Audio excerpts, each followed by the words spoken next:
ఇకపై నా పెద్ద కొడుకు పనికి వెళ్లాల్సిన అవసరం లేదు.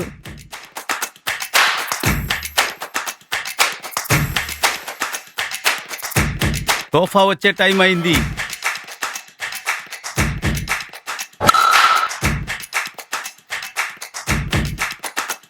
ఇకపై మాకు చేతి నిండా పనే. ఇక ప్రతి ఇంట సంతోషమే. డప్పు మోగడానికి సిద్ధమైంది.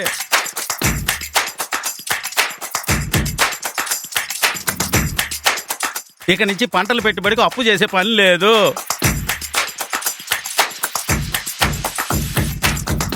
అభివృద్ధి అంటే ఏమిటో ఇక నుంచి చూపిస్తాడు చూడు. ఇక నడవాల్సిన పని లేదు. ఇక డబ్బు లేకపోయినా కట్టెల పొయ్యితో పనే లేదు. ఇకపై మంచి రోజులు వచ్చేదే. ఇకపై ఉద్యోగాల కోసం పక్క రాష్ట్రాల వైపు చూడాల్సిన పనే లేదు. ఇకపై ఏ సమస్య లేకుండా ఆటో హాయిగా నడుపుకుంటాం. 19లో చేసిన తప్పు 24లో చెయ్యం. ఇక శుభ గడియలు మొదలవుతున్నాయి.